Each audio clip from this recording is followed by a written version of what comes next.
we are already seeing green shoots when it comes to economic recovery.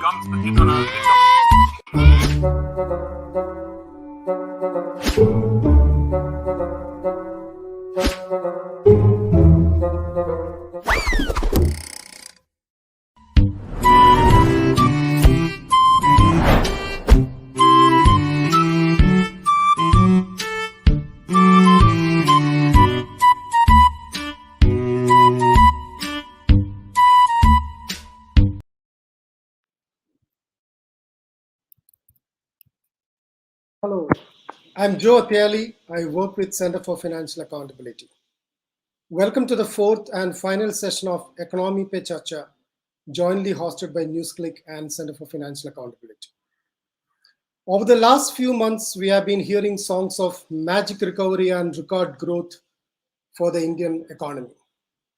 We at the Center for Financial Accountability, along with NewsClick, felt the need to interrogate several of these claims with the insights from prominent economists, young research practitioners, senior economic commentators, and social activists. And it has been truly a great learning experience in myth-busting. In the course of the first three sessions of the series, we interrogated several of the numbers, the government steps towards recovery, and has recovery actually meant for the people behind the number games. In this fourth and the final session, we will discuss what a genuine people-centric recovery should have looked like. We thank NewsClick for co-hosting this series and giving it the kind of shape and reach that the discussions deserve.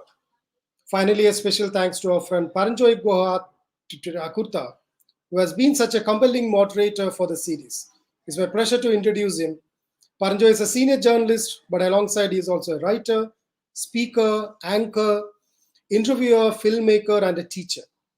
His main areas of interest are the working of political economy and the media in India and the world. He has served as the editor of Economic and Political Weekly. He has been a consultant with NewsClick. Today is also the World Human Rights Day. In an increasingly unequal and intolerant world, a world with eroding social securities, and particularly in India with its citizens struggling with an economic crisis and an apathetic government, it is important to reimagine an alternative vision of possibilities with a broader definition of rights. We look forward for this closing session of what has been a wonderful series. We'll keep you all posted about the future editions of this Npa Chapter, wherein our attempt is to demystify and critically evaluate the world of finances that affect each of our pockets and prospects. Over to you, Paranjoy. Thank you, Joe. Thank you for giving me the honor, the privilege to moderate this series of panel discussions. As Joe has already pointed out, this series started on the 29th of November with Professors Shatuki Roy, Surajit Das, and Deepa Sinha, and we looked at the tall claims that are made by the government. We dissected the numbers, and it was very, very clear that the numbers just didn't gel.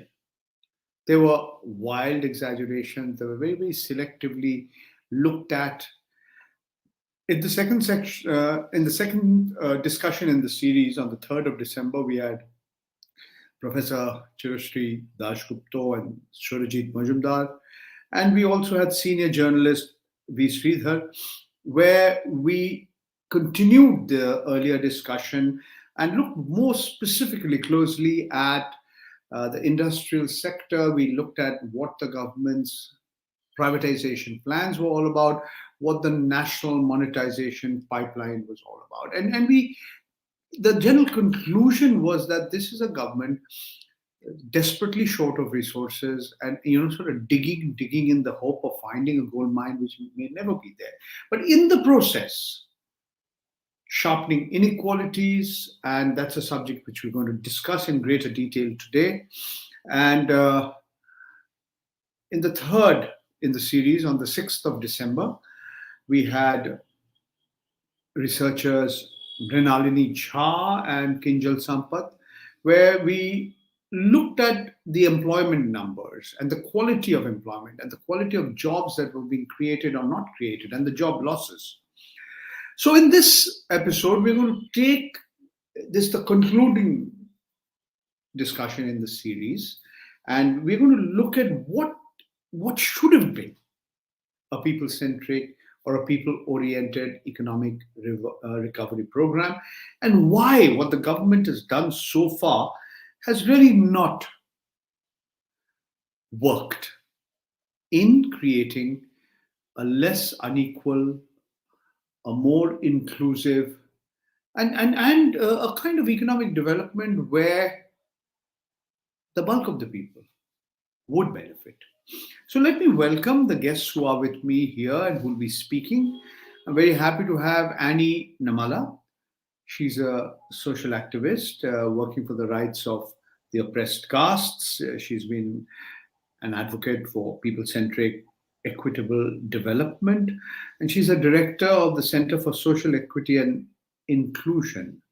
And she was appointed as a member of the National Advisory Council for the implementation of the Right to Education Act in 2010.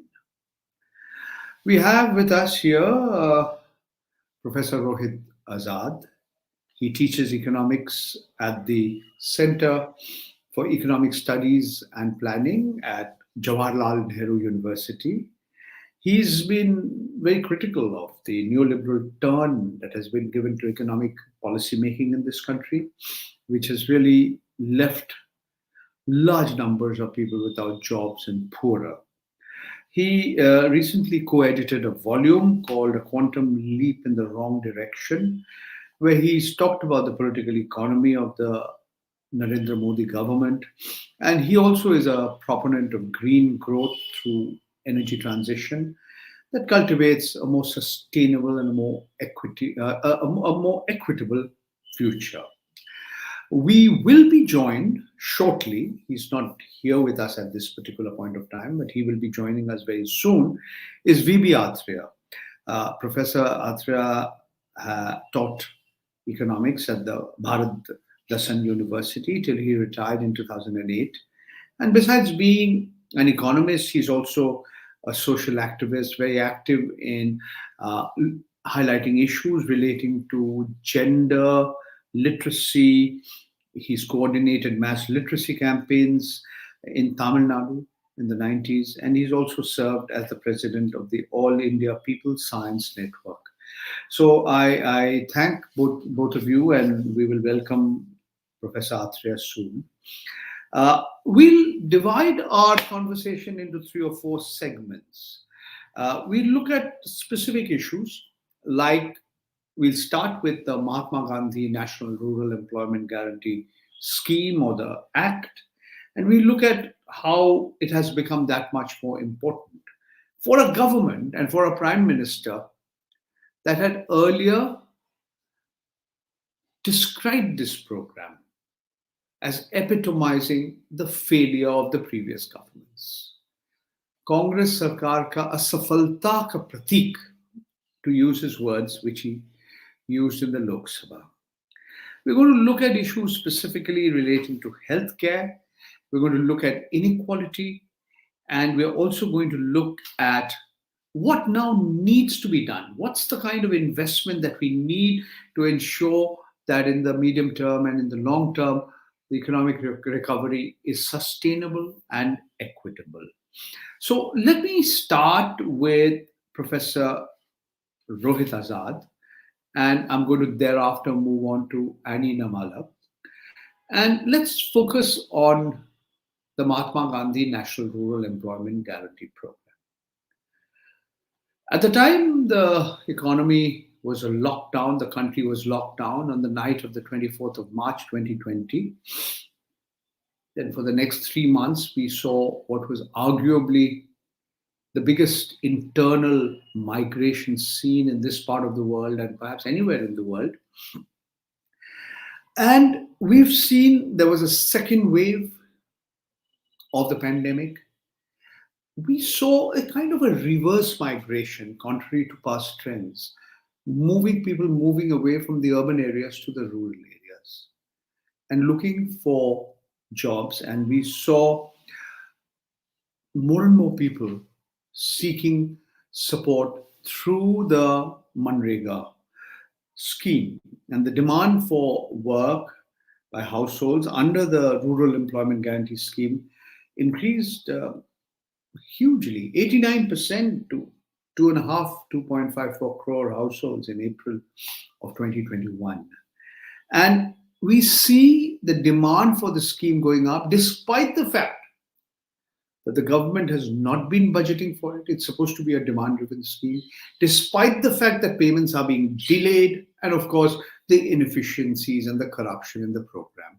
So let me start by asking Rohit Azad to look at why this scheme has become so important and also suggest ways in which this scheme can be better implemented and what the government should be doing. Please, over to you, Rohit.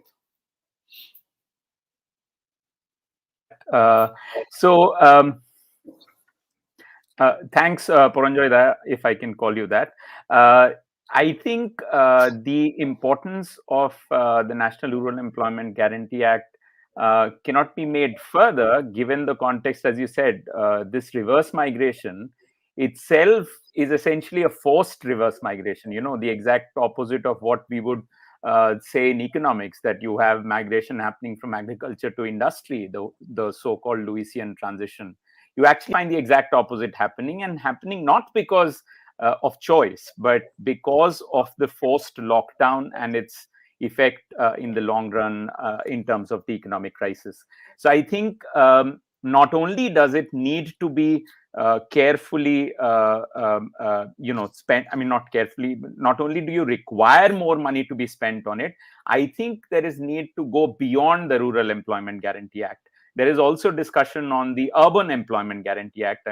People have been writing about it, and I think there could not be a better time to actually think in terms of a Universal Employment Guarantee Act, for a simple reason that the unemployment has gone up during this government's time. The data that they have hidden, which they tried before the elections, it was at a historic high. But during the lockdown, it obviously worsened even further. Not just that, you actually also found that the labor force participation ratio itself fell, which means that people were not only not getting employment, they were actually with distress withdrawing from the employment market. So you cannot stress more the importance of Employment Guarantee Act. And in the context of that, I think you can have, maybe during the discussion, we'll have more issues around it, but there are very different components of it that one could think of. And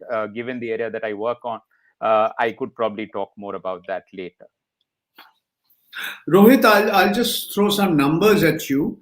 According to the data of the CMIE, the Center for Monitoring Indian Economy, there might be at this juncture 4 crore or 4 million fewer people who are employed than the number who were employed before the pandemic. So that's one set of figures. The other set of figures is, you talked about the labor force, the labor participation rate. And we see in February 2021, this was around 40%, 40.5%, which is less than what it was in January and what it was of course, in February. So we are seeing a decrease in the labor force. We are seeing, really a kind of a crisis of the kind which we've never seen before. And many people believe that unemployment is perhaps at a peak, which it hasn't for several decades. And we don't have government data. The government's own periodic labor force survey has not coming, so we are dependent on the CMI data. Perhaps you'd like to add a little bit more before I ask Annie to comment on what is happening on the ground. No, in terms of data, if we look at the unemployment rate, this is just an open unemployment rate. Unemployment rate, which is not really measuring the distress-driven unemployment. It's not measuring disguised unemployment. So these are numbers which tell you, and for a developing country such as ours, these numbers actually do not mean as much as what if you were to include distress employment, or if you were to include disguised unemployment. So obviously these numbers themselves, which are very high, I mean, 8% of the labor force not in employment, as open unemployment rate when it was 8.1%, it's really, really high, and highest since you've had these surveys. The question is, why did that happen? I mean, what is it? Of course, the obvious thing is the lockdown, but I think there's something probably deeper than that. This is perhaps the first time that an economy, and this is not just true of India, but globally, that an economy has faced a double shock simultaneously, which is a supply side shock because of a lockdown, and resulting from which a demand side shock as well. So just imagine the kind of it's a double blow to an economy. And unlike, let's say, a first world economy where you have a social security net, or you have a possibility also of the government spending, so at least the demand side has been taken, or to some extent taken control of. In our case, because of the absence of any social security net that you have, this supply side shock is not merely that suddenly if you lift the lockdown, that shock actually disappears. It's not so simple. It actually continues for much longer, and that's why like demonetization, that was again a supply side shock from the credit side, or from the money side of the economy. And everybody knows that the prolonged effect it has had on employment in our country is for everybody to see. So that is the kind of shock, or even worse, because the lockdown was an even bigger shock than that. And all the discussion around the recovery, and I'm sure that has been discussed already, but this whole obsession with the V-shaped recovery, and it eventually leading to an increase in employment itself, is problematic. Although the numbers would show you that there is a V-shaped recovery. But if I can give a simple example, if there is a negative rate of growth, which is, let's say 10% or 8% in this case, you go from 100 to 92. And then you suddenly see, which is what the government is now projecting, that you have a 9% or 10% rate of growth in the next year. You've not even reached back to the earlier level of your GDP, let alone there being a recovery of growth or anything of that sort. So you're not even recovered from where you started before the pandemic. So it is very, very important then to think in terms of what the state can do. And unfortunately, the state has entirely relied so far, despite all the claims to the contrary, essentially on the credit side, on the supply side of the economy, which actually is not going to solve a problem which is completely different currently, which is a demand side problem. Okay, thank you, Rohit. Annie, you just heard what Rohit Azad has to say, and he's looked at it from the perspective of an economist, looking at it from a macroeconomic point of view. You are a social activist. You've seen the importance of the Mahatma Gandhi National Rural Employment Guarantee Scheme. What is the situation on the ground, and what would you like to add to what Rohit has already talked about? Thank you, Paranjoy. Thank you to Center for Finance CFA, and also the NewsClick for this opportunity. I think it's been really a very extremely well-crafted series. So thank you all for working on it, and Paranjoy for the moderation. Adding to what Rohit has mentioned, I think we all know that the NREGA program is a centrally critical program for the labor community of our country. So what we see here is the need for employment opportunities, And we've seen an uptake or a greater demand for employment opportunities under the NREGA. But what I also would like to bring together is that we do not have the full picture at all, because there is one section of population who would take up manual labor under NREGA today, but there are a huge numbers of people who moved into semi-skilled, skilled service sector who are not able to take up the NREGA type kind of work. So I think while we recognize the NREGA's role in providing employment at a critical time and the government's role in need to enhance the budgets on it, here I just want to bring in, like I've talked to a number of urban women who worked in small service work, small service units, were teachers of the budget schools, and many of these women have totally lost out in this economic lockdown, and they are not the people who are going to go back to NREGA kind of work. And even in the urban migrants who have come back, there are skilled and semi-skilled people who may not go back to NREGA kind of work. So I think one is to recognize that we don't have the full story in NREGA. There are lots of population groups who are continue to be unemployed, continue to be facing the economic stress. And NREGA is one answer to that. But I think the government and the economic sector will need to look at many other options where people who have moved forward in some way from manual labor are able to also explore opportunities for sustaining their growth and development. So I would say that NREGA's numbers shows us some data, but NREGA is not the full story that we need to be looking at. Okay. How bad is the employment situation? As you rightly pointed out, MNREGA is really unskilled labor, it's manual labor. But how do you see the situation evolving from where we are today? We know that after the lockdown, there has been a huge impact on jobs. Rohit has already talked about, we've discussed the reverse migration from cities to the rural areas. Would you like to look ahead and see what now, according to you, needs to be done?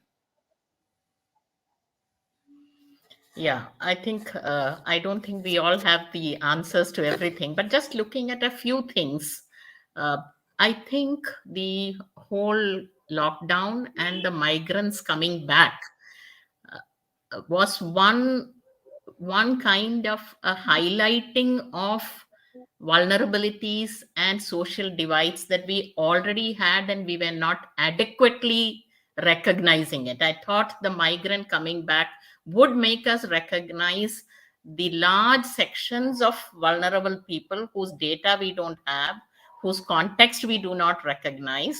So that would be one eye opener, and a kind of an impetus for the government to really recognize these large proportions. Like today, how do we know anything about the PVTG communities? Nobody knows how they live, or the NTD&T communities.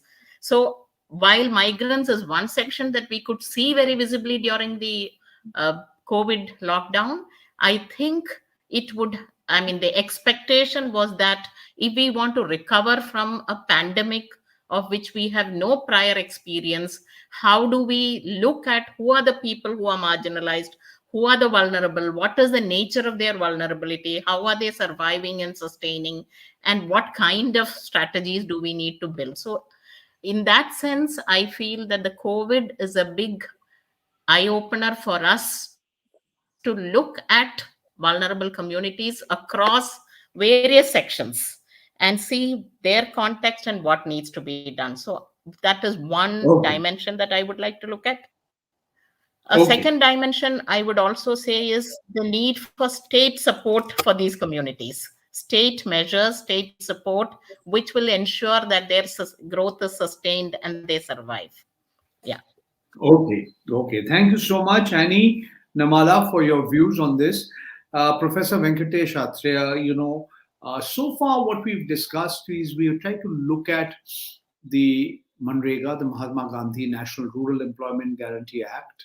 We have looked at how the whole issue of joblessness and looking at jobs a little bit. We've talked about Rohit Azad earlier said that the time it's now important to have a universal employment guarantee program and extend the rural employment guarantee program to urban areas. And what Annie Namala has also added is that the situation on the ground, in terms of jobs, in terms of employment, in terms of even unskilled and employment, is indeed very, very, very bad. And the pandemic and what has followed after the pandemic and the government's reaction to it has really sharpened inequalities. We're going to talk about that in greater detail, but let's have your thoughts on jobs and Manrega. Rohit and the others. Yeah, please. Yeah. Can you hear me? Now we I can need to unmute. Am I unmuted or what? Yeah, Yes, you are indeed. You are indeed. Good to see you, Paranjoy. It's been a long time, but good to see all of you. So I agree that employment is the key, and and this is even before the pandemic. It's a very serious issue, right? And pandemic has made it much worse. Lockdowns have made it much worse. But the unemployment situation pre-COVID was bad enough. You had a government that was completely in denial about the collapse of demand, about the state of the economy. All of that we are all familiar with, so we won't go over that down again. But what I also want to add is that if we're going to have, and we should have a much larger universal employment program, we also need to decentralize that. At the moment, there's just so much of obstruction from the union government, even for state governments which are keen to implement the Manrega program. The role of the union government has been very negative, unfortunately, and we see this in Tamil Nadu especially, but elsewhere as well. So I think yes, there's no two opinions. In fact, the unemployment data, that's the other thing about this regime. You don't really get credible sources of data, and if you rely on CMI, which it's the only thing you can rely on these days. But even CMI data, as people like Jean Dress have pointed out, tend to really miss out on the really deprived. So you don't really get a very accurate picture of unemployment, of its quantum and of its kind, of its nature, from available sources of data. So that's, the longer term one needs to be looking at how do we concurrently monitor the economy vis-a-vis employment. But as for policy measures now, I think we should all demand through mass movements, like the way the farmers demanded through their mass movements. We must have very powerful mass movements demanding universal employment program across the country, run as far as possible by the stakeholders themselves through decentralized elected local bodies. For a start, that's what I would say. Okay. You've touched on a subject which I'd like both Rohit Azad, Annie, and you to elaborate on. And this is really how actually in the recent past, we've become less federal as an economy. We become more centralized, and the sad part of the story, as in the case of Manrega, the implementation of the Manrega depends on states, on the state governments. The flow of funds has been very, very tardy. It's been constrained, and the center has been rather tight-fisted and niggardly in releasing funds. Now, I'll give you a set of figures to look at, and this is official data. This is government data, which says that in the June 2021 quarter, that means April, May, June 2021, 20 state governments reported an increase in expenditure to the tune of over 17%, 17.2%. However, and this is the significant part of the story, the government of India, the central government, kept its expenditures constant, which in real terms, after adjusting for inflation, implies close to a 5% fall, 4.9% fall in the expenditure by the union government. So at one level, the government of India is taking pride in its so-called spend-thriftness, and economists are saying you have to spend more. why are you being so reluctant to spend more? Because this is hindering long-term and sustainable recovery. And you talk about a recession. I mean, the recession that we saw in the first half of the previous financial year, that means the period from April, May, June, and July, August, September of 20, that the government has not tackled. The government is, why is the government so reluctant to spend? I mean, we have here a situation where everybody's saying you have to spend. The finance minister Nirmala Sitharaman in the middle of 2020 announces this grand so-called recovery package, 20 lakh crores, which is supposed to be 10% of India's gross domestic product. When people look at the numbers carefully, it's barely, the additional amount is barely 2 lakh crores. So it's barely 1%. So yes, Professor Rohit Azad, your views on how, if we just look at the pattern of expenditures. Can I just take a minute on this? We have an ultra neoliberal government which has been centralizing all powers, and instead of actually contributing to increase demand of the economy, it's busy selling, or at least announcing big sales in the so-called national asset monetization pipeline. Although they would tell us technically we are only leasing, not selling, all the rest of the lingo we know. But so we really sometimes this is an election-driven regime, which will do something in UP tomorrow maybe, but is not likely to listen to whatever we are saying. So we basically need to go to the people to make them hear. When the people do what they did in the borders of New Delhi, this government listens, but it takes a long time. Sure. I mean, I can add to you, after the ruling party does badly in the by-election, suddenly petrol and diesel prices come down, and then you decide to abrogate the 3 controversial farm laws after waiting for a year. More than a year. Yes, Professor Rohit Azad. Please unmute yourself. Yes. Unmute. Why they're doing it is obvious, and Professor Athreya has already explained it. It's not just a neoliberal government; it's literally ultra neoliberal. GST is a good example of that as an attack on federalism, but it will not fall short in terms of announcements. So, as you correctly said, this Atmanirbhar package, which is 10% of the GDP. I mean, just imagine if actually 10% of the GDP were to be spent, the recovery, I mean, all the recession, every talk about a recession would actually have disappeared into thin air. But what do you actually find? You find that these are all, most of it, and as you correctly said, a large part of it is in terms of loan guarantees. It is in terms of, giving loans to, or not giving loans, but enabling loans for, let's say, street vendors. When that program was launched, in so many tranches, 5 tranches, in which one of which was that the street vendors, the rediwalas, they'll get loan from bank if they were to go and take the loan. It's ridiculous. People don't have income. They are not able to sell what they already have. Where and how are they going to go to the banks and take loans? Economy doesn't recover based on loans.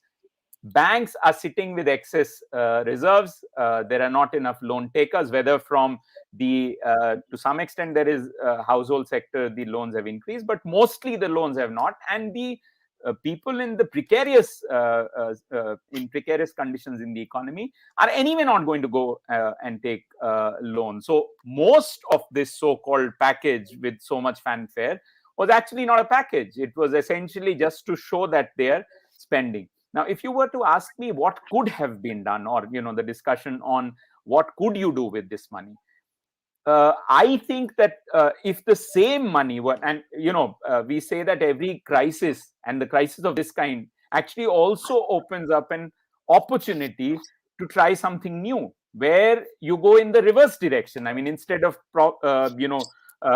privileging profit over people, you do the opposite, and it's possible. For example, if I can, we think that there is a possibility if you were to spend the same amount of money on what we call an Indian Green Deal, you would be able to actually solve 3 problems simultaneously. The economy is going through a triple crisis: health, economic, and a climate crisis, which is in the background, but actually happens to be the biggest of and the most long-term effect that it is going to have on the economy.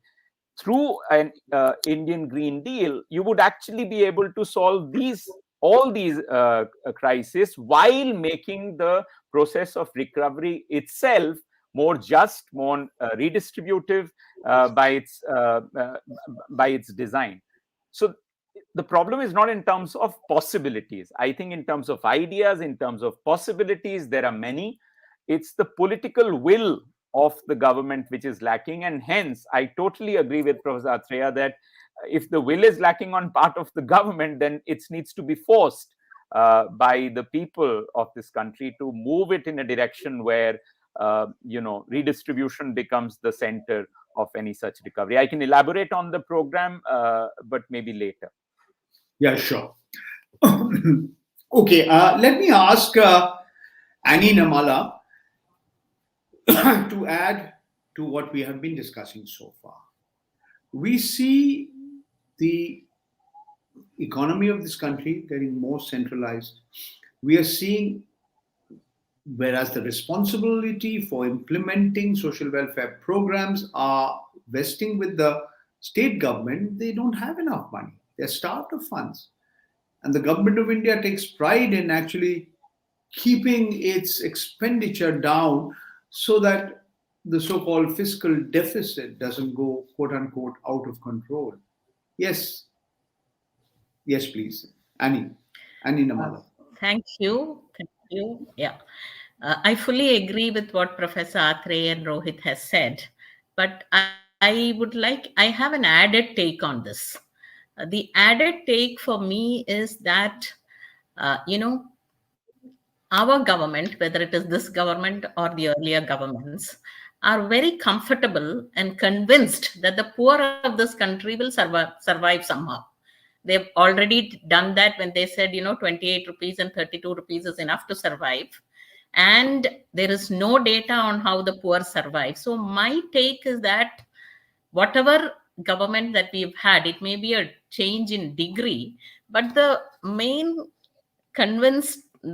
point about them is that the vulnerable communities, the socially excluded communities, they will somehow survive, and the state accountability to them is really not there. So whether you would sort of, you have no accountability to ensure whether they have education, whether they have health, whether they have water. There's really no citizens' accountability to that large section, which may be around 50% of our population. So when you're not really answerable to the 50% of the population, you are really not going to make provisions of plans in their favor. You would sort of make provisions and plans as per your concerns, or maybe when there is a demand from a public movement like the farmers movement. But beyond that, I really don't see our governments being concerned about 50% of the marginalized populations in this country. And so it does not come as a surprise that the government expenditure does not increase. To me, that added dimension of the marginalized communities, their caste, their ethnicity, their religious background, that go also to the reason why our governments don't spend money on them. Professor Athreya, the government claims that it is doing a lot for the poor. The Ujjwala scheme, at least one free cooking gas cylinder. Separate matter if the second cylinder has become too expensive, but at least one cylinder has been given. 6,000 rupees to those who own even a little land into their bank account. Food, free food, 5 kilograms of either rice or wheat, 2.5 kilograms of chickpeas, chana ka dal. Then we have various other welfare schemes, including the Pradhan Mantri Awas Yojana to build housing, the Pradhan Mantri Gram Sadak Yojana. We have the Jan Dhan Yojana for opening bank accounts and giving money. So this government would like us to believe that it's doing a lot for the poor, for the welfare of the poor and the underprivileged. What is the reality on the ground? We have a lot of unpronounceable Hindi schemes the government has been unleashing on us poor fellows who don't follow Hindi very well. But that's really a joke. I mean, it's cruel actually, because you look at the numbers on each of these items they're talking about, and they're quite dismal.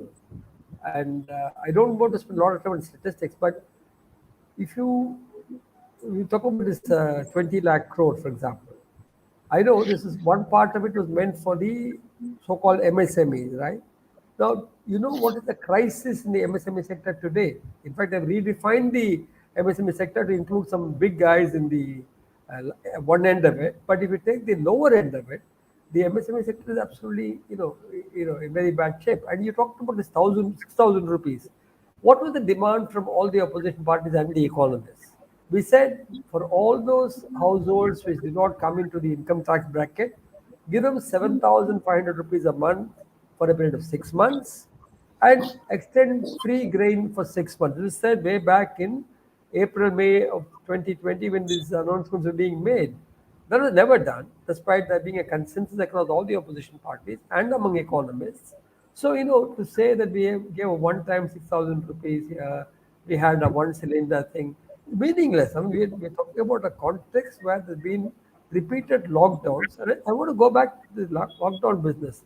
Remember the first lockdown, countrywide undifferentiated lockdown, came in March 22nd or 24th, if I remember. 24th of March. 24th of March from the March midnight. 2020. And it took its own time because you had to settle the government in Madhya Pradesh. You have to take care of Trump's visit. So once those two items in the agenda were sorted out, then you had this. And what was the scheme? It was a completely undifferentiated countrywide lockdown. How can you get more, irrational than that? You don't have a differentiated lockdown. You don't look at conditions on the ground. You don't try to collect information on the nature of the pandemic. You could say, okay, in the beginning we didn't know about it and so on, but subsequently also, the government's response has been invariably knee-jerk and conditioned by more immediate political needs that they perceive it. So I don't want to appear super critical, but I really do not see, looking at the numbers on the ground and looking at the the reality on the ground in terms of unemployment and what is happening in most of the small trades and industries. They're in very bad shape. And I have friends who've been in the MSME sector. They're saying nothing is coming to us. You may say something, banks say we don't have circulars. Nothing has come to us. So a lot of announcements are being made. But real spending on the ground, we will know soon enough. February 1st is coming. And now one more budget that offers more concessions to the direct tax payers and to the corporates. But we will know for what it is worth. How cooked up those figures are, I can't say. But because credibility of government data is now so low, but we'll definitely know how much spending there's been on all these accounts. And they, no matter how you add them up, they will not come to even more than 2% of GDP at the most. In fact, it's probably less than that. I'm going to come to the social sector, and I'm going to ask Annie to comment on that. But Professor Rohit Azad, let me just throw a few figures at you, and this will corroborate and reinforce all that has been said so far. Even if you look at the government's own figures, second quarter, that is July, August, September, you look at government's own final consumption expenditure. It's down by 8.3% if you compare it to the previous, the corresponding period of the previous year. If you look at the private final consumption expenditure, that's too down by about 7.7%. And when you look at investments in terms of the gross fixed capital formation, that too is down by more than 8%, 8.2%. So even the government's own data is showing how there's been this terrible squeeze on expenditure at a time when the government should be spending more. Yeah. Yes, and it's not unexpected. I mean, this is what basic macroeconomics would tell you that this is what would happen if you have a crisis and a recession of this kind. So if we were to take, these three figures that you've just quoted, starting with, let's say, investment, then, it's obvious that investment depends on whether, talking from a perspective of those who are making the investment is going to be determined by whether I can sell goods in the market that I'm going to produce with that investment. So that is the demand side of it. The other is basically availability of credit. Now, obviously, availability of credit currently is not a problem. It's the demand which is the problem. Now, you could say that, it's a chicken and egg problem. And it is indeed the case in a recession that it's a chicken and egg problem, which came first. And hence, it's not surprising again that the consumption expenditure also has been lagging behind, and for a simple reason that if the jobs are not picking up, if the investment is not going up, where is the income which feeds into consumption going to come from? Now, what do we do? Are we going to be stuck in this chicken and egg thing, or can we come out of it? And coming out of it requires something which is like, an economic lever, which moves the economy in the opposite direction, what is called a counter-cyclical policy, which is where fiscal policy becomes so important and so critical. And the government has been shying away from it. I would say that there's also this additional component of trying to keep the Sensex happy. I mean, whenever there is a question, when you raise a question about recovery not being good enough, not everybody, those who are pro-government would throw these figures at you that, globally situation is bad and hence India is also doing bad. But look at how the Sensex is looking ahead. And it's saying that you're going to eventually have a boom. And if you're eventually going to have a boom, which the Sensex represents, then why should the government intervene? Because then it leads to crowding out, so on and so forth. It can't get more ridiculous than that, but that is exactly what the government actually is doing, believes in, genuinely or otherwise. But it's something that is what is determining their stand on this and is informing its policy choices. Now, in terms, as I said, that is wrong economics. Wrong economics for obvious reasons that if you do not do a counter-cyclical policy currently, you're basically going to make the economy go further down to abyss. And that's why it is important to go beyond your current usual supply side responses that the government is throwing at us. How do you convince them? I don't think it's a matter of convincing the government. The only way this government listens is through movements. The economists in the government, whether it's the finance minister or the economic advisor, I don't think that they are looking at what the other economies are doing. I mean, even if you were to be a believer in, let's say, the neoliberal economics that you have, the same people are currently saying the only way you can recover. I mean, look at the World Bank, look at the IMF. They are recommending that the government should be spending more if you want to recover. And yet you find the government here shying away from it. I mean, I don't think there is a problem in terms of the ideas of what can be done or what needs to be done. It's the limitation in terms of, or perhaps overconfidence. I mean, not just a limitation. They think that the economy has recovered and the stock market is already showing that it has recovered, or it is in the process of recovery. So we should just wait and watch. I mean, that's what the government essentially seems to be doing. Additionally, also making it as pro-corporate as it can be. The whole monetization plan that has been proposed of effectively selling our assets away. So this government is not, I won't say it's clueless. It has clues about the economy. It's just that those are wrong clues. They are not the correct clues. Right. We in an earlier discussion discussed in some detail about the ideological motivation behind having the kind of privatization or the national monetization pipeline that we have, where we are looking at assets that are supposed to belong to the people of this country, which are being sold and leased for the benefit of a few oligarchs or crony capitalists, if you like. And we've also to some extent discussed some of these problems that you've talked about. And let me now come to another subject. And I'm going to start with Annie Namala. We look at the social sector. Let's look at health. Let's look at healthcare.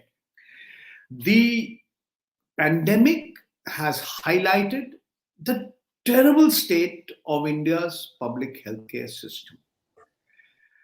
But we don't see any action on the ground. We don't see any attempt to do anything. As I've used this biblical expression before, there are none so blind as those who will not see. So when you look at the economic survey of 2021 and the finance minister's budget speech in parliament, there were some hopes raised that, some lessons would be learned after the pandemic, that there would be some allocation to public health care and public health care services. And the economic service, in fact, argues there is need to increase public spending of healthcare to 2.5% to 3% of GDP, whereas it's about 1.5% at present. And it underlines that, public services, healthcare services are important, take the weight out of the out-of-pocket expenditures on the medical services, or out-of-pocket expenditure on medical services off the back of ordinary people. But we see none of this has happened. Health services have got 2.21% of the total central budget, which has actually come down from 2.7% in the 2021 budget. If you adjust the number for inflation, you don't have actually any increase in health services. And then what the government did actually becomes negative. And what instead the government is doing, and this is what our finance minister Nirmala Sitharaman is doing, it's clubbed figures. It's clubbed healthcare services with water, with drinking water, sanitation figures to show, look, this is what we are doing. Annie, can we have your thoughts on this subject? Yeah, thank you. See, I would like to add the sector of education also into this conversation, in addition to health, because I think that is extremely important. And I fully agree that despite all the demands and all the data to show that we need health budget at least to 3% of our GDP, I think consistently across governments, even the previous governments, we have not had that kind of a budget. I remember the time when we set up the primary health centers and the sub-centers and the district health centers and, put people into that whole system. And now if you see, even that is totally dilapidated. We don't have, except maybe in a few states of South India, I don't see that primary healthcare system being available to the people. Maybe some states like Delhi has improved upon the situation. So somewhere, I think despite all the demands for an improved healthcare, I think that's one where the government has not made any effort, and all the little money that has come in now is for COVID, COVID relief or COVID treatments. And I think this is a huge problem, particularly for the vulnerable people, because there is data to show that the amount of out-of-pocket expenditure is a huge drain on these families. Not just their income, but also any asset that they have. And any situation really pushes them down. And I think we have enough data, but it is certainly a total colossal neglect and apathy of the government that it doesn't, have a better budget for health. I also want to bring in education because, health and education are two critical things that people need to sustain themselves and move forward. And here again, education, if you look at the RTE Act or what we have as 8th standard education, it's totally something that doesn't really let anyone learn anything and move forward. Its implementation is so bad, its budget is so bad. Despite a demand from 1980s for 6% of the budget, I think we still continue to be 2 to 3%. And I also want to add that two dimensions. See, the marginalized community, particularly the scheduled caste, the scheduled tribe, the minority communities, depend on the government support to them for higher education, the post-metric scholarship, the minority student scholarship. And unfortunately, we don't see an investment and we don't see a proper implementation of both these dimensions. So I think the overall opportunity for development and growth is really being curtailed. And what you have, I mean, again, one thing that came out so clearly in the COVID lockdown is this whole online education. And if you look at data, it's very clear that online education has not reached communities at the margins. And here is where I would sort of like to come in. The state support to help these communities survive and sustain and grow is so critical. I mean, like, online education cannot succeed unless the state intervenes to provide that infrastructure, to provide the equipments, to make it more accessible to people. Higher education is not possible for vulnerable communities unless there is an environment and a support for it. Similarly, health care that families are today paying out of their pocket, unless the system works in these 2-3 dimensions, I don't think these communities can go forward. And again, I would just like to add, I mean, this is the elephant in the room. What is our bias against vulnerable communities? I think we need to recognize and acknowledge that we have no data on these vulnerable communities. We were doing a study on some of these schemes for communities like Kutia Kond in Chhattisgarh, Saharia in Orissa. They have not got even the first cylinder to talk about, or the bonded labor that comes from Varanasi. So I would sort of say that our unwillingness to recognize and acknowledge the vulnerabilities of our population, either based on their ethnicity, caste, religion, I think is a huge elephant in the room that we are not talking about. And many of our policies, I would say, is also directed by that bias that we have against these communities. Professor Venkatesh Athreya, you've coordinated mass literacy campaigns in Tamil Nadu in the 90s, the Arivoli Ayakams. You've also served as the president of the All India People's Science Network. How do you view this continuous neglect of the social sector, education and healthcare, despite the fact that we saw this pandemic thoroughly expose the vulnerabilities and the limitations of India's healthcare system? Well, if you go back to the wonderful book by Byron Mailer on child and state in India, you have a very interesting argument there saying that given your completely hierarchical caste-ridden society, there is a very large spectrum of opinion, dominant opinion in this country, which doesn't want people to be educated. It doesn't necessarily want to do anything that will weaken hierarchies. Let me come back to this question of social sector spending. And he was talking about the 80s, but remember way back in the Kothari Commission, the 6% figure was first mentioned. There's a parliament resolution saying that the objective will be to spend 6% of GDP, combining the union and state government expenditures.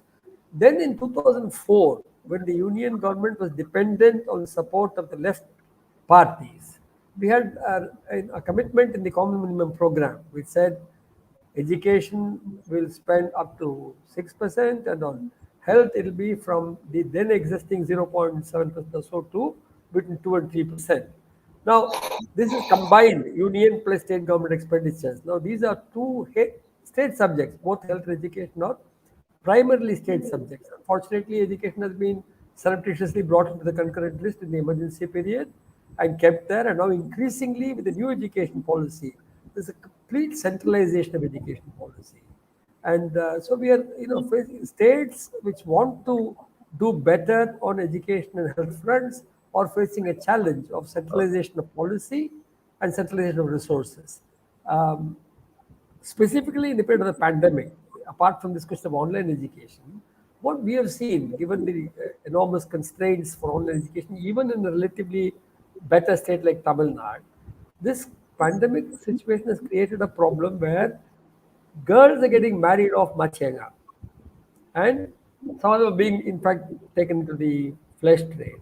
Many of the boys have become child laborers again. So, to some extent, state governments can intervene, and where there's a powerful, social mobilization of by various political forces, as in the southern states, some of the southern states, you have somewhat better outcomes. But by and large, I think in India, universal education and universal healthcare have never been policy priorities. There have always been, concessions made to us in times of stress when the left, picks up these demands and mobilizes people. Then they're always seen in terms of, essentially allowing the market to meet these needs. Never in terms of the state committed to finding the resources and organizing the provision of healthcare and of education. So provisioning is never seen as a job of the state. Financing, maybe, but even there it's very uncertain. And almost, we talked about the right to education of 2008 that our previous speakers talking about it. What are we talking about? We're talking about a new education policy. It's completely centralized education, right from school onwards. So I think we have to keep federalism in the center of our discussion when we discuss this. We can also say that many state governments have not delivered on education and healthcare, but some governments have. Governments of Kerala or Tamil Nadu, to some extent, have done better in terms of their spending on healthcare and education. They could still do better. So I think we need a differentiated approach to dealing with the question on the ground. We must demand far greater devolution of resources to the state governments, overall, as well as in the sectors of education and healthcare. Must demand a reversal of the centralization tendencies in both education and healthcare. You saw the scandal of this 35,000 crore rupees being set apart for dealing with vaccines. And then, tell the state you have to buy your vaccines. You saw that. Much struggle to get the government of India to honor at least a part of its bargain. So we are dealing with, sorry to say that, we're dealing with a state that has no credibility in terms of its relationship with the states of the union.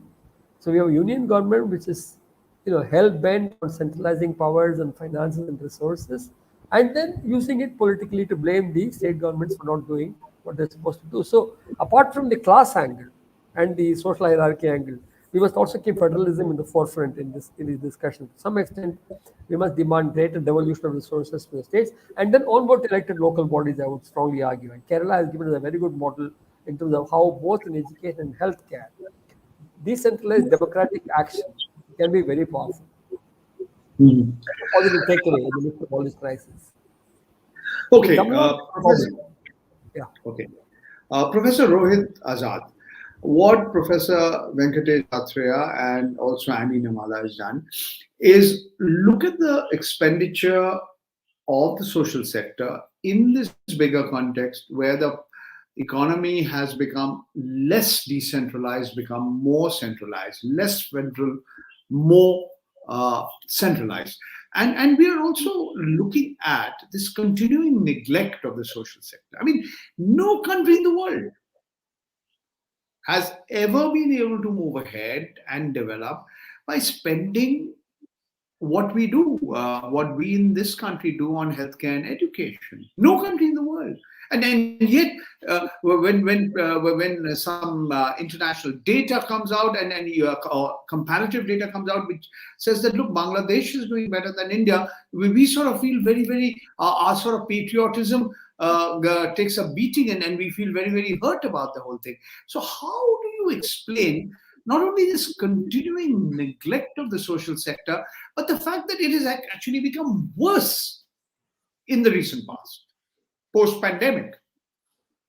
No, actually, the reflection of it was very clear in the pandemic itself. I mean, look at Delhi, for example, the second wave. What happened in Delhi is something that you cannot imagine in 21st century, people dying because of lack of oxygen. And it was not merely mismanagement of oxygen, it was something more than that. And that is exactly where what Annie was saying, is in terms of health expenditure. If you give up entirely on public health and you depend on insurance-based government intervention, then this is what you get. The number of beds per population being so low is not something that was unexpected. The fact that a crisis made you show the effect of how you've treated the social sector is what should have made the government rethink what has happened in the past. And I agree that it is not only about this government. I mean, health and education, despite all the promises about 10% of the budget, the slogans when we were students, we used to give that slogan, "Shiksha par jo kharcha ho, budget ka 10वां hissa ho." That slogan has been there for ages, and none of the governments have ever delivered on that promise. And the point is, this crisis actually literally showed the effect of that. The neglect that you gave to public health is what resulted in the second wave in particular, in a city like Delhi, I mean, the capital of this country. So you cannot stress more on the social sector spending. And hence, I think what we need to do now is to think of a blueprint of what can be done. And I think that there is a lot that can be done, which may not even need fiscal deficit. I mean, you can actually think of, as I said, of an alternative which makes health as the center, at the core of a recovery program, education as the core, the care economy as the core of that recovery program. And this Atmanirbhar Bharat package that one is talking about, if you were to spend the same amount, and financed by taxes, I don't mind it being financed by taxes. In fact, you finance entirely by taxes, in which case you don't run any fiscal deficit. And there are many sources through which you can do this. You could actually turn the economy around. You would simultaneously also address as I said, the triple crises that the economy is faced with. So it's not impossible. How do we do it? If you want, I can elaborate on that. I mean, we have worked on such a plan. This is your area, Professor Rohit Azad. You've been talking. I mean, I want you to link these, and I'm going to then go back to the other panelists. You're clear. You cannot talk green, and you continue to invest in fossil fuels. You talk about energy transition. You're not talking about issues related to equity. You talk about sustainability. But what are you? I mean, our financial institutions, our banks, they continue to invest in projects that are degrading, destroying the environment and livelihoods. And you have the ministry itself, the Ministry of Environment, Forests and Climate Change itself, enabling this entire process by various ways in which you're diluting the safeguards, including the environmental impact assessments. So we are using the same policy prescriptions which have brought us to where we are today. So maybe you can elaborate a little bit. Yeah, it is not just more of the same, it's worse of the same. I mean, let's say that the announcement which was made in COP26 about 2070, we'll have net zero. Now, one would have expected that if you have such an announcement to make, you would back it up with a plan. What do you find instead is that the coal ministry is auctioning more mines. It's actually thinking in terms of opening, the government in terms of more thermal plants. And you're moving in the exact opposite direction of what the world is moving on. I mean, we are essentially going back in time as far as the sustainability is concerned. Now, you can't go green, or you can't achieve the net zero target by burning more coal or by investing more in it. What can you do?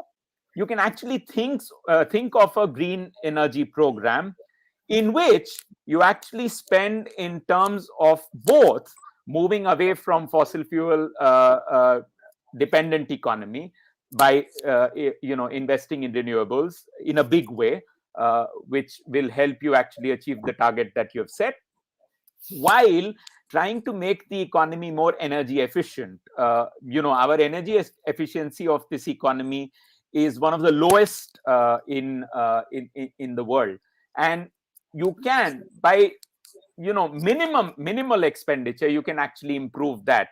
So you will save money, you will save emissions, you will actually be saving energy as well. All of this can be done by what could be called a green energy program, which is one component of, let's say, such a recovery package. The other could focus on infrastructure in our economy. So an infrastructural program which can be partly spent on, not something which is again very difficult. We've worked on some numbers. If you want, I can share them. Is that if you were to spend the amount, this Atmanirbhar package, and I'm insisting on this amount because the government actually promised to do so. If you were to spend that money on such what we call the Indian Green Deal, then infrastructure alone will generate an employment of about 17.5 million, which is about 3.7% of the total labor force. This is based on the PLFS data. If you were to spend on care economy, a part of this package, then you would be generating about 13 million jobs.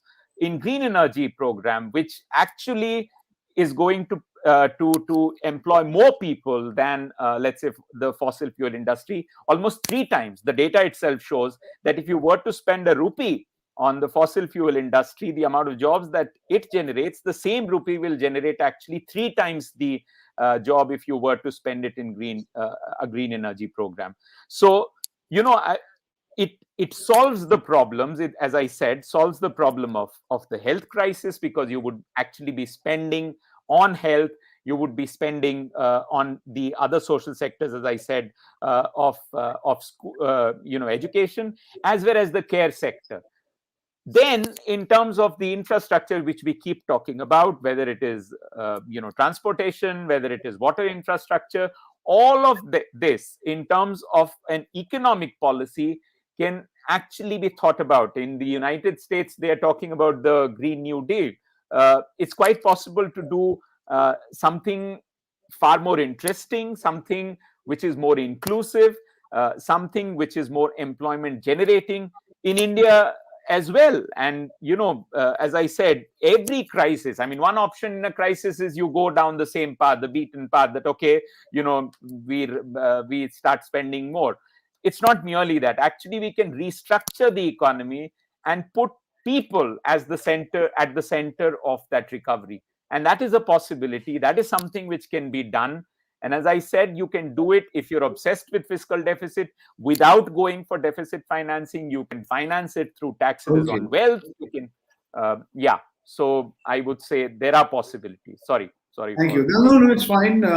I'd like both Annie, Namala, as well as Professor Venkatesh Athreya to react to what you've said. I want their remarks, I want their observations. And then after that, we can move to the final topic on which we're going to really talk about, and that's inequality. And these are all sort of interlinked and overlap. Annie, Namala, your comments on what Professor Rohit Azad has said about the way forward towards a more kind of a sustainable recovery of the economy, which would be not just green, but would also generate jobs and handle a number of issues. And he believes it can be done without increasing the deficit of the government. Yes, by taxing the rich also. We'll talk about that in greater detail. But can we have your observations on what has been said so far?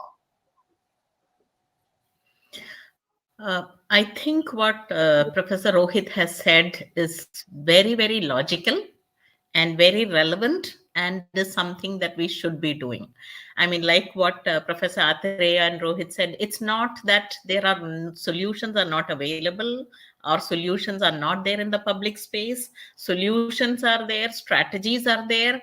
but somewhere there is a design or a unwillingness to move into these solutions, but only take up certain strategies which maybe benefit or will give certain what do you say, it gives you a mirage of some kind of development without actually having to go in detail. So I would sort of say that there is enough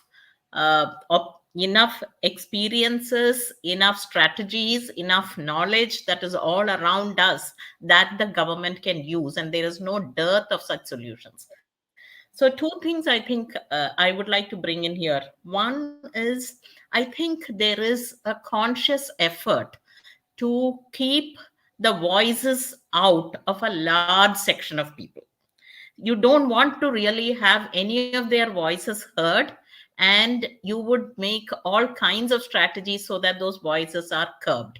I mean, I also look at the whole dimension of the civil society, the restrictions on civil society organizations, the new for FCRA laws, which talks that you cannot really subgrant to smaller organizations that are working on these communities. And from my own work of 2 decades, I know how much civil society organizations are on the ground, connected to the last mile communities. And most of all, what I see is an agency of these communities moving forward to look at their own problems. Like, you have LGBTQI communities, the disabled communities, the Dalit communities, they've been there for some time. But even these extremely vulnerable communities, NTDNT communities, leadership from these communities coming forward and say that we want a better deal. And civil society has been one of the links of many of these communities to voice out, articulate. And so I would sort of see, not only are we neglecting, but we are also actively prohibiting and curbing any additional democratic spaces, any participation of these communities through active means, including curbs on the civil society. And I think that's one area that we need to really look at as we move forward to any kind of solutions that we are looking at. And another dimension I also want to bring up is, see, like, this is a time, the COVID was a time when new things need to be explored, strategized. And here you really need the confidence of the people, the collaboration of people across communities. And what do we see? We see a total discounting of communities, a total division created in communities, and a violence and increased violence between communities. And that's not what you're looking at if you're looking at a solution. So I would say that there are higher designs of keeping democracy in a certain curbed manner, of preventing communities from really participating and moving forward to their own solutions.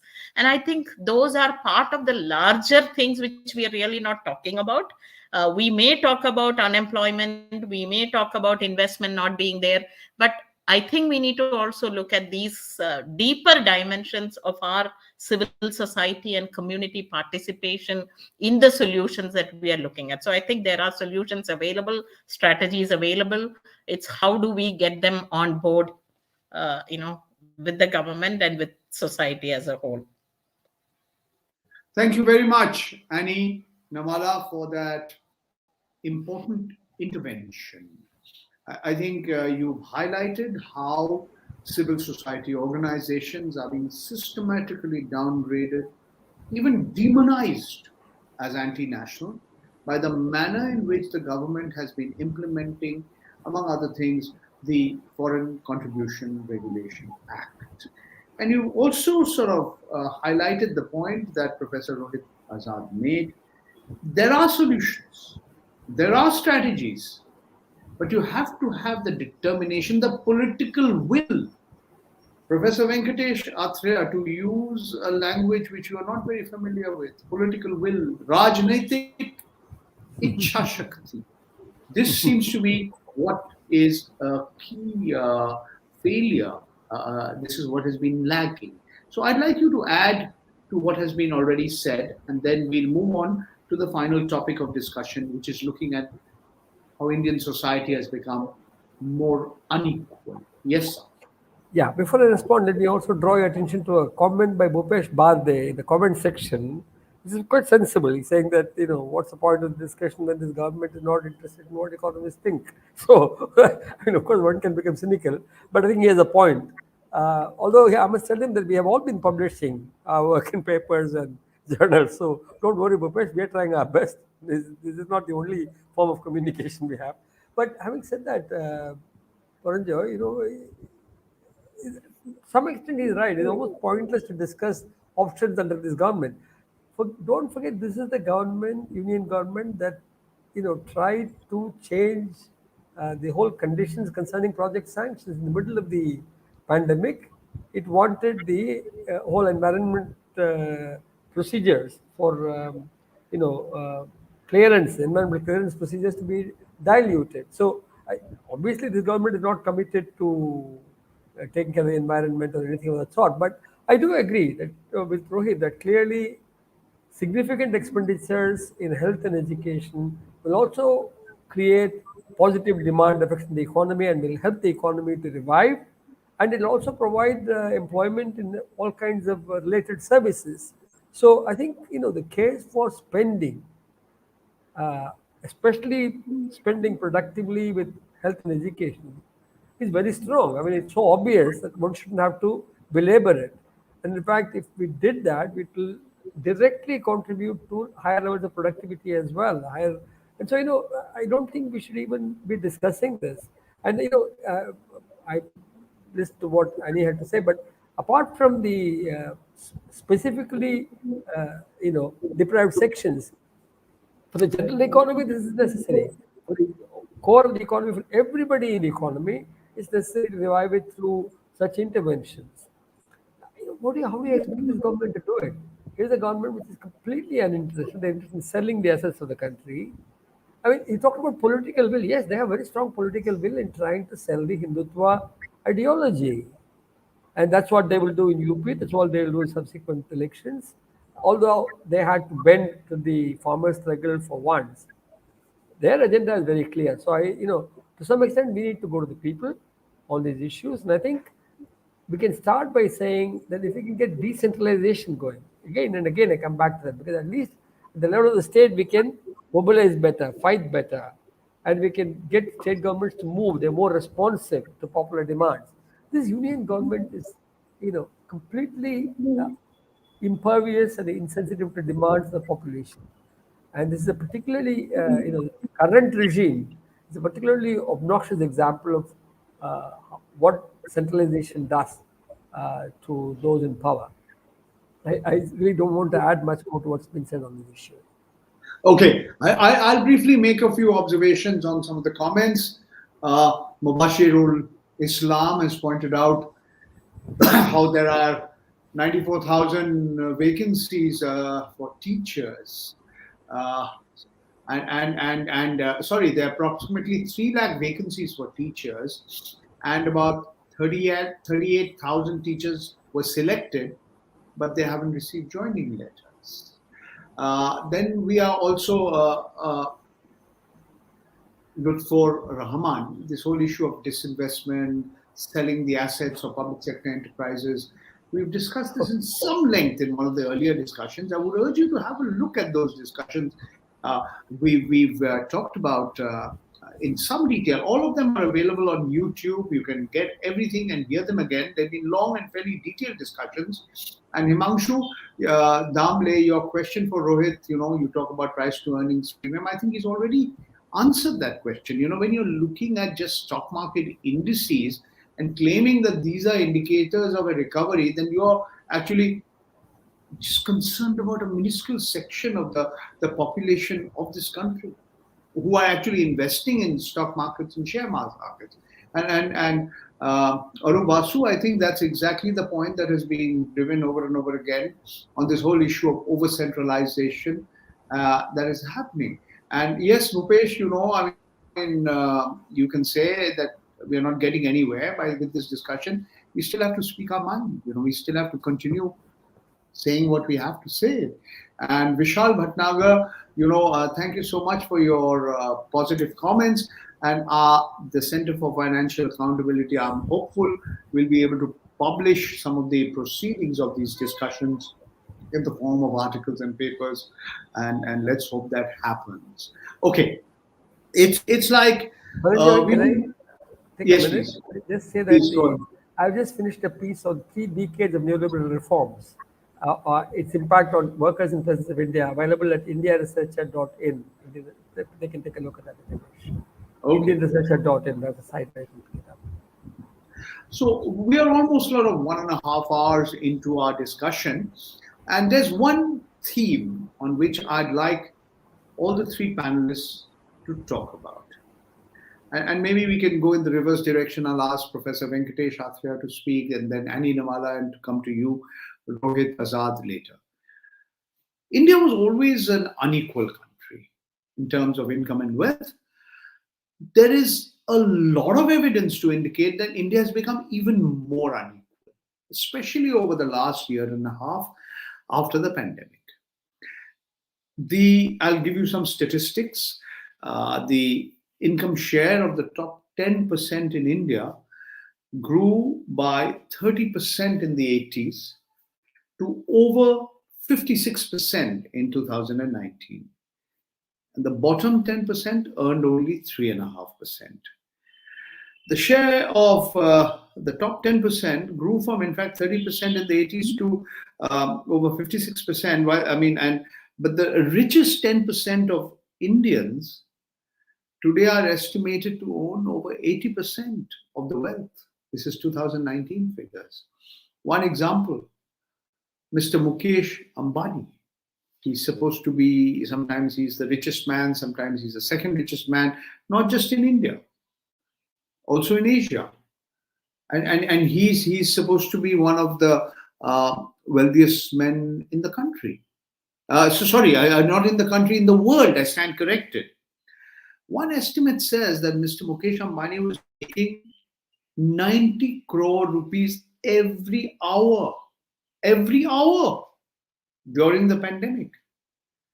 And this is a time when about a quarter of the country's population are earning not even 3,000 rupees a month. So, when we talk about universal rights, healthcare, jobs, education, compensation for families who've died because of COVID, lower fuel prices, we have said we are outlandish, we are utopian we're impractical in what we are looking at. The corporate sector gets these tax cuts. They got it before the pandemic. Now, what is supposed to be outlandish? If the wealth amassed by the 100 richest people in this country just during the pandemic period alone can give the poor, and one estimate says that if the 100 richest Indians during the pandemic year, they can give the poorest 13.8 crore, 138 million people, that would come to their wealth would come to about 94,000 rupees to each poor person, close to 1 lakh of rupees. So I want you to reflect on how and why we have become increasingly unequal as a country and what needs to be done. Whenever you talk about taxing the rich, we have this huge hue and cry. They are the wealth creators of this country, we are told over and over again. To some extent, this is an international problem, a global problem.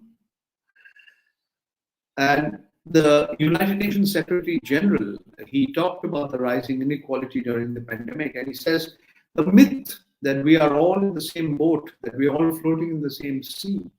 It's clear that some are in super yachts, while others are clinging to the drifting debris. So what is in some respects true for many, many countries and many parts of the world is particularly acute in India. And more than one study has shown that we have become one of the most unequal countries in the world. So I'm going to start with you, Professor Venkatesh Athreya. What are your thoughts?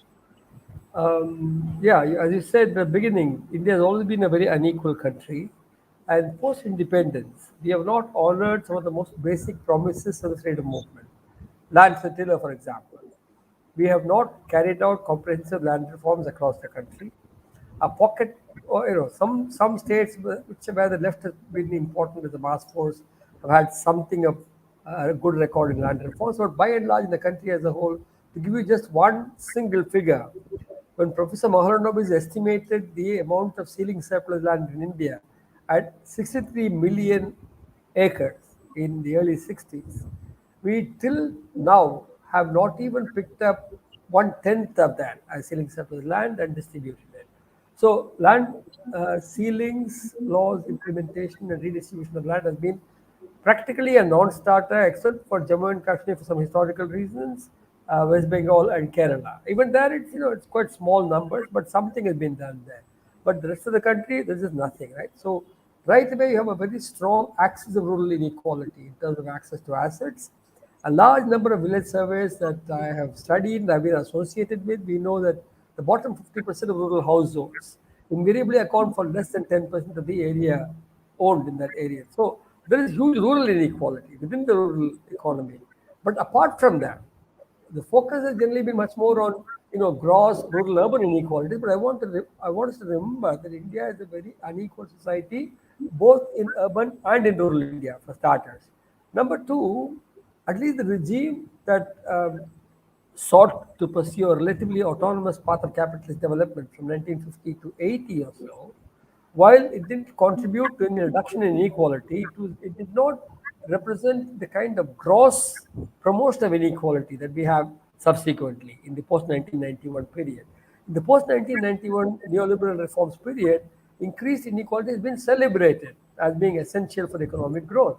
Now, of course, now again, there's a lot of breastfeeding with Thomas Piketty's inequality lab telling us that India is one of the most unequal countries and so on. But I want to just remind you of a few concrete measures in our memory that we can look at to reinforce this. When this regime came back again after 2019 elections, remember there was a brief, there was July 2019 budget, which is basically a scrapbook very soon thereafter. And then later this businessmen came out in the streets and said they can't sell cars, they can't sell two-wheelers, they can't even sell biscuits, right? And then what does the government do? It announces a series of concessions. First, for foreign portfolio investors, saying that we'll remove the capital gain surcharge we imposed in the budget. Then it says we will provide 50,000 crores for housing for export subsidies, another 25,000 crores for housing in real estate, and then it says a whopping 1.45 lakh crore rupees of tax concessions to the corporate sector by reducing the corporate tax rate to just 22% flat. Now, 22% flat is the Donald Trump tax rate, and interestingly, Biden is saying I want to raise it 28% to 30% or whatever. So across the world there is some recognition that tax rates have to start going up. Even in neoliberal global capitalism, there's some recognition. Uncertain and unlikely to be sustained, but there is some talk of this. India, nothing other can happen. We gave away about roughly 2.25 lakh crores before the budget to the rich, and in the budget we announced a further 70,000 crores, 65,000 crores worth of direct taxation concessions. So about 3 lakh crores were given away in the 2020 run-up to the budget, and then what did we try to do? We tried to solve that by selling public sector assets and had a target of 3.1 lakh crores for selling of public sector assets. Of course, we didn't succeed in selling it. We're trying to sell them now one by one. And mind you, therefore, if you look at the selling activities of the government of India, it's not just Ambani and Adani, it's also Tata. So, it's not a very small 2 or 3 people. The government of India is very kind to the very large corporates, right? And they have had huge concessions. In the meantime, indirect taxes have gone up steadily. I remember that over this regime, 2014 to 19, as well as subsequently, huge amounts of indirect taxes have been levied by way of taxes on fuel. But in all of this discussion, there are 2 things that need to be understood in terms of inequality. One, this is, of course, increasing inequality in the population. But second, it is also squeezing the states. Because every time government of India provides concessions to the corporate sector, the the states lose a part of the divisible pool that would have been higher if this had not been given away. Secondly, whenever Government of India chooses to increase indirect taxes, not by raising basic excise duty, but by increasing surcharges and cesses, states get left out. So there's been a very significant reduction in resources going to the states, and that being appropriated by the union government in the last 5 years. That is one dimension of inequality that also needs to be highlighted, because I see India's states as basically representing nationalities, and if I see the relative autonomy of the states as being critical to a healthy unity of the country, unity in diversity and all that we talk about. So that's one dimension of inequality that doesn't get discussed very often. We discuss usually household consumption inequality. We know for a fact that if you take the 2011, 12 and 17, 18 data on the National Sample Survey's monthly per capita consumer expenditure estimates, you know that in a period when they were claiming 7, 8, 9% growth rates of GDP, there is an absolute decline, absolute mind you, of 9.89% or so in monthly per capita consumer expenditure in the countryside. In the urban sector, it grew by hardly 2.2%. So most of these deciles, 5, 6 deciles at the bottom would have suffered an erosion of per capita consumer expenditure per day. So, whatever indicator you take, there's been a reduction in purchasing power, reduction in consuming power, and of course a huge increase in wealth inequality as well. And with the model we have of economic growth through speculative finance capital, this is going to continue. And the taxation policies of the government of India are not likely to change. The latest, of course, is to sell assets for a song, which is also a form of subsidizing the corporate sector. And don't forget, especially we are talking with Npa here, don't forget the enormous write-offs of corporate debt to the public sector banks. So there's been huge gifts to the rich and massive taxes on the poor. So what do you expect? Inequality will grow. There's been a decline in employment opportunities. There's been a decline in returns from cultivation. In fact, as far as I know, roughly about 30 to 40% of cultivator households do not make net income from crop cultivation. They actually survive by supplementary work in animal husbandry, in wage labor outside and inside agriculture. So we are now, there is one aspect I want to highlight when we discuss inequality. It is not just inequality. The poor do massive amounts of work. They perform massive amounts of labor and still remain very poor. So in fact, I don't even use the term earn. You can say the top 10% receive and the bottom 80% earn. The top 10% don't earn, they receive by virtue of their ownership of property. The bottom 80% which works earns whatever it does, it earns the measly amounts it does. So I think even in terms of the language we use, we should reserve earning for the working people and receiving for the surplus appropriators in discussing inequality.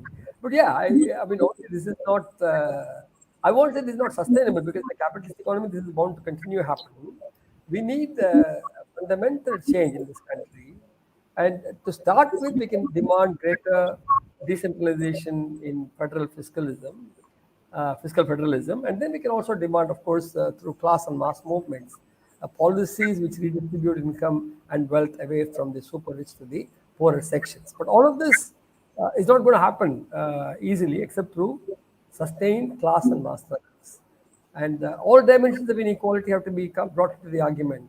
Social inequality, the caste hierarchy, the gender question, which is, of course, perhaps the most obscene dimension of inequality in India is what we do to women in this country.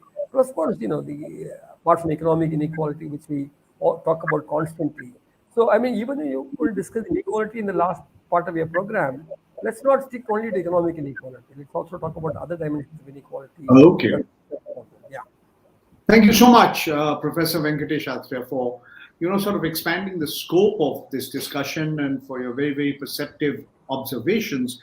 I'm sure Rohit will have more to add, including how our whole tax system has become more regressive, Much more. which is the opposite of progressive because of its growing dependence on indirect taxes and this whole issue of corporate tax cuts, among other things. But before I come to Rohit, I want to ask Annie Annie Namala, I mean, what are the dimensions, the social, I mean, the point that Professor Venkatesh Athreya pointed out, the social dimensions in terms of access to healthcare, access to education, access to opportunities, economic opportunities, that the growing inequality in this country, inequality of income and wealth, and inequality of opportunities has created. I would like your views on what on this particular issue. Yeah, just coming on to that, I fully agree with what Professor Athreya and all the dimensions that you have mentioned and we have talked about.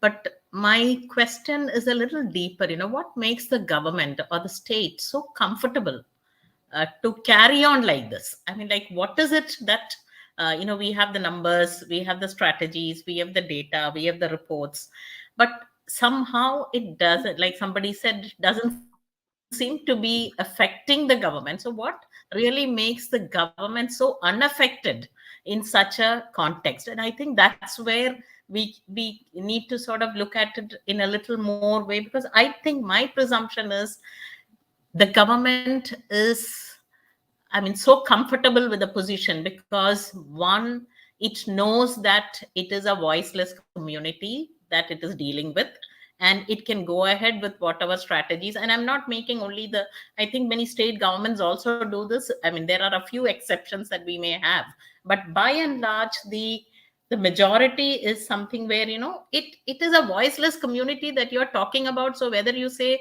28 rupees is enough for you to survive or 32 rupees is enough for you to survive, you can go ahead and say that. So I think there is such an I mean, colossal confidence in the voicelessness of those communities, and I think that makes the government extremely comfortable when it has to make a statement.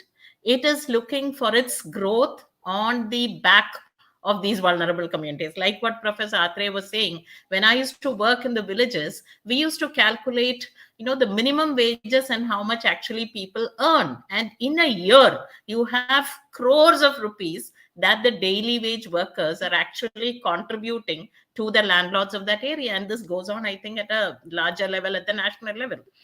And even like what Rohit was saying, why is the government thinking that it can sort of make a statement at the COP? Because it knows that at the back, there are certain communities that can be disadvantaged, and we can still make some of those progressive statements. So I think this whole idea of the government's confidence in the voicelessness of these communities makes it comfortable to go ahead and make these populist statements, populist promises, and know that nobody will sort of really hold it accountable. And there I also want to bring in one dimension of these communities, in the sense, somewhere I also wonder, like, okay, we do see a political dimension from the ruling government, but it's also very confident of the larger social polity, that when it comes to Anganwadi workers, nobody else is going to support them to be asking for more wages. When it comes to the minimum wages, nobody else is going to support those labor communities for better wages or social security or protection. So I think there is a deeper divide in our social structure also, which we have not been able to come over when these strategies are to be made. So I think the government is comfortable in the voicelessness of the marginalized. It is comfortable in the divides that is already there and the new divides it can create. I mean, we've seen some schools being vandalized. I mean, like, these are rural schools that have been there for ages, creating some level of knowledge to those communities. So I think both these make the government extremely confident that it doesn't have to invest. And I think that's something for us to really struggle and strategize on how we move it forward. Okay. Professor Rohit, Azad, what Annie just said is that this government is particularly cynical.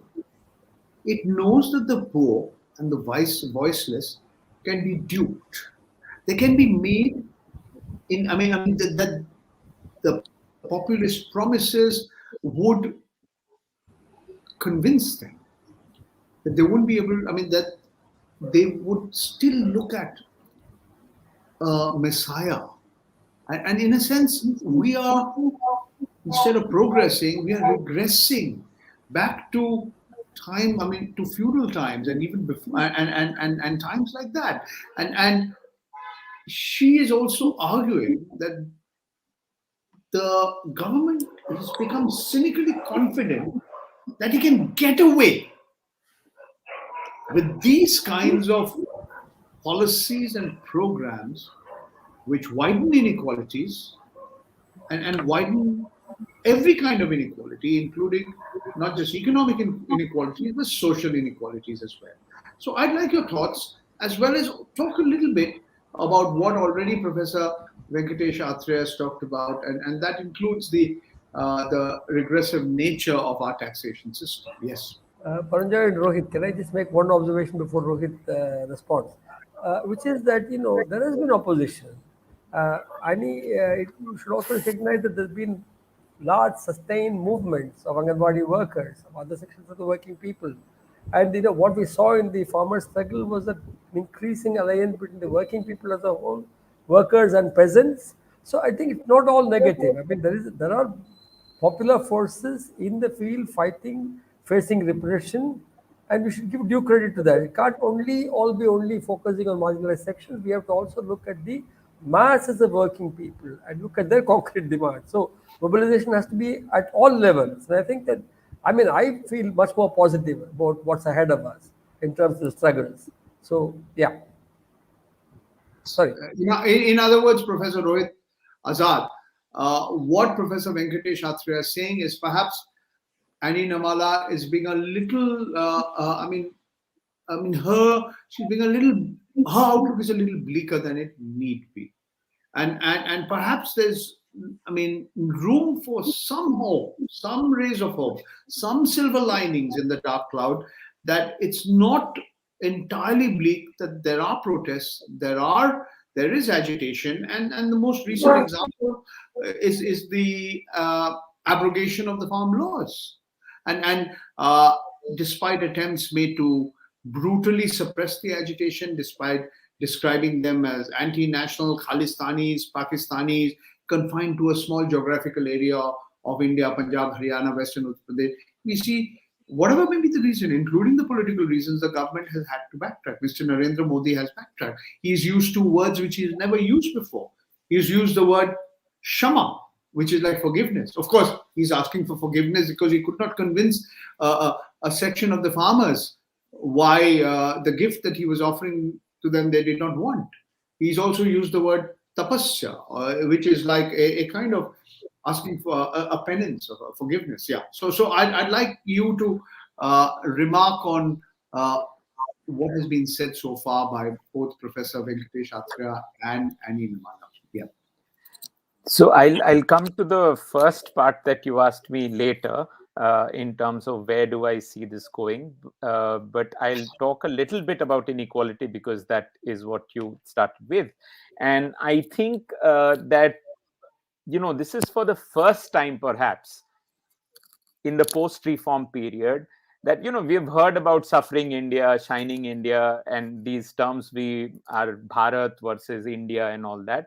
But this is perhaps for the first time in the history that you actually have the shining India happening because there is a suffering India. In other words, you actually literally have prosperity at one end and misery at the other. Look at the number of poor. For the first time, the absolute poverty has increased. And this is pre-pandemic. So the slowdown, the period of slowdown, the Modi 1 government, the data shows that the number of poor people has gone up from 270 to about 350 million. And this is NSS versus the PLFS survey. This is pre-pandemic. And just add to that the number of people who would have fallen into poverty as a result of this lockdown. While this was happening, you actually find on the other side that profits were soaring. And, it's a paradox which is very difficult to understand, where you find the corporations, their sales are going down, where you see their incomes going down, but surprisingly, the profits are actually going up. And you know why? Because actually the expenditure has fallen for them even more than what the sales is, which is what? That you basically have cut down on your workforce. You've thrown people out, which is what has brought your costs down. The people you buy stuff from, you've decreased their prices. You've basically forced the crisis onto them who are already vulnerable, and cornered a higher, in the language that Professor Athreya said, that a higher and higher surplus value of a smaller cake is what you find. That's the kind of inequality never heard of, never seen, perhaps in our country. So it's really, really a difficult situation, both in absolute and relative terms. Now, the issue is this has happened, as I said, purely through the automatic, model of the way, this whole thing slowdown has panned out, and the crisis after that. There's something that the state has played a role in. So one is that capitalism itself has resulted in this, but state has abetted it. In what ways? Something that you already mentioned and Professor Athreya also talked about. One is through the tax policy. You give tax cuts, and tax cuts to the nature during the pandemic again, where in 1920 the corporate tax GDP ratio was 1.42. It came down to 0.95, which is a huge fall. In percentage points, it's 0.5 percentage points during the pandemic. So it's the government is handing over money to the corporates who are already gaining in the process during a crisis.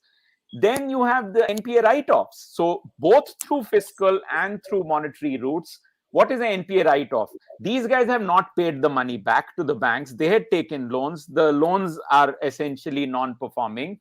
The state, through our taxes, the money that the people have paid, is what is being used as to pay the loans that the corporate sector was supposed to pay. So there is an ex gratia transfer that is taking place. So state has actively abetted this whole inequality that has come about during the slowdown, and particularly so during the pandemic. So it's not, there is a design to it. Now comes the question: if there is a design to it, why are people not seeing for what it is? I mean, why can't a spade be called a spade? I think that is a far more complex question, and I'm not a political scientist, but let me still try and answer that question. And for me, the benchmark, let's say, of that was demonetization.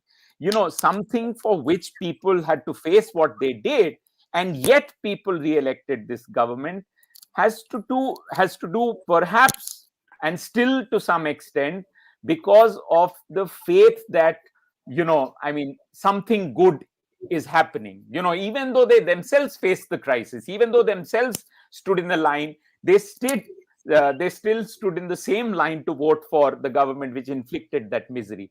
And the reason, I think, perhaps was that they saw an intention of trying to tackle corruption, which perhaps made them. But I think that tide is now turning. People have seen them for what they are. The repeal did not happen because it was meant to happen, or that merely because there's an election around the corner. Of course, that played a role, but I think they have really felt the heat this time. Another example, Sudha Bhardwaj, her release. I would say that these are all, silver lines. There is still no light at the end of the tunnel as yet, but I see some glimmer of hope in the context of these struggles which are going on, struggles which are winning. And I would say that these struggles, unfortunately, are happening outside the political parties. Unfortunately, I say that is because I think the political parties should also be because they are the ones who are going to fight the elections eventually.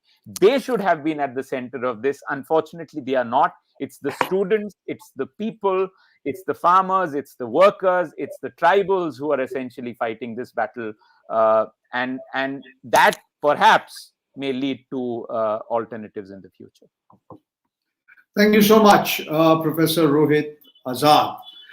We have the elections assembly elections, state assembly elections that are scheduled for February and March 2022 in several states in India, 5 states, including Punjab, and of course, India's most populous state, which is Uttar Pradesh.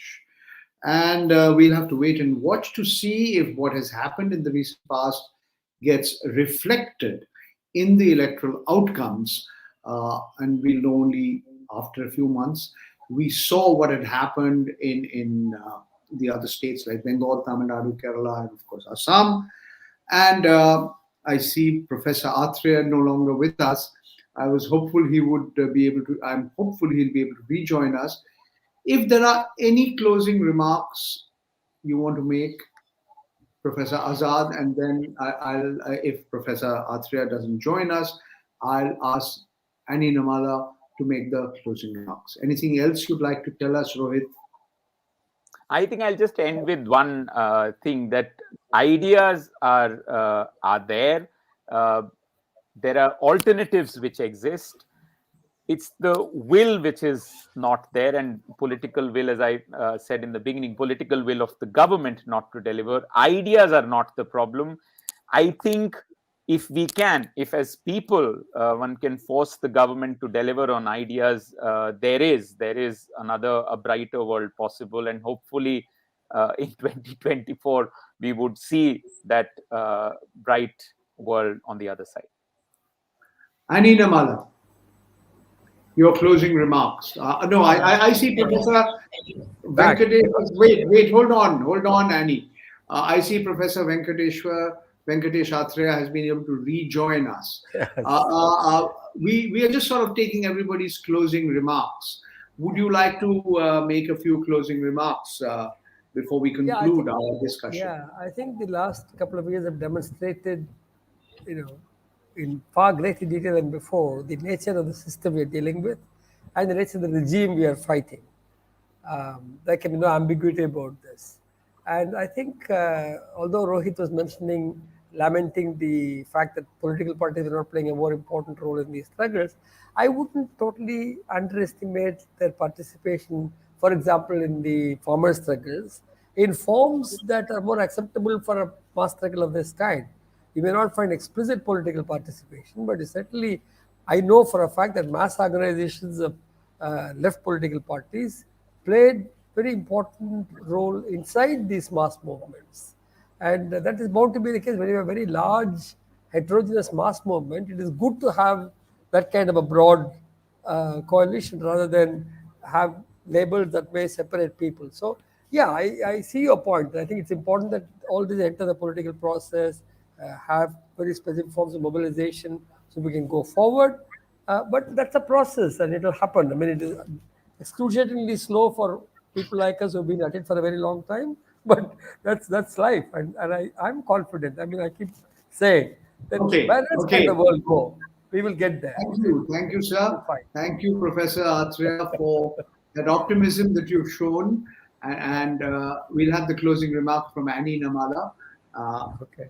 Yes, please. Go ahead. Thank you. I fully agree with what Professor Athreya and Rohit has said. But I'm just reminded of 20 years ago when I started working in rural parts of Andhra. The left parties thought we were rewarding as civil society. We are eroding their base. I have seen a long journey where, we have come to understand each other, work with each other, collectively work, take up, you have the Kula Vivaksha Porata Samiti and all in Andhra, take up common things. But I think, like what Rohit said, the state design is much more complex and much more stronger. And I think we need to build our act together in a much more robust and synergized manner. And I think that call is there, and we need to sort of see how these different calls can be brought together in a social space, in a public space, to look at these designs that are being thrust upon us. So I fully agree with what Professor Athreya and Rohit, and it's really nice to have someone, after all the work that we've done, still to be so optimistic about things coming forward. Thank you. That's what life is about. Thank you so much. I want to thank all three of you I want to thank Annie Namala, Professor Venkatesh Athreya, Professor Rohit, Azad for your participation in the fourth and the final discussion in this series that we've had, starting on the 29th of November, then on the 3rd of December and the 6th of December. We've had 11 individuals, 11 economists, social activists, analysts, journalists, among others, researchers, who've discussed a wide range of issues, from questioning the credibility of the government's numbers and their claims of an economic recovery, to looking at what the implications of selling the assets that belong to the people of the country, assets of public sector enterprises, of the whole national monetization pipeline. We've looked at issues concerning employment, inequality, the social sector, and I won't even try and summarize all this. I'll request the Center for Financial Accountability, if the transcripts of some of these very, very interesting, enlightening observations could be sort of put together and published on the web, and maybe in other, even in a printed form. That is up to the CFA. It's up to Joe and Ashish and Priya. They're the three people at the CFA who've been working very hard to put this together. From NewsClicks, on the side of NewsClick, we have Suranya with us. In the past, we've had others, including Trina, who helped put together this series of discussions. I thank all of you, and thank you very much. These discussions would be available for others. We share them, and I wish you all a very good evening, and namaskar. All the very best to you. Bye. Thank you. Thank you. Thank you.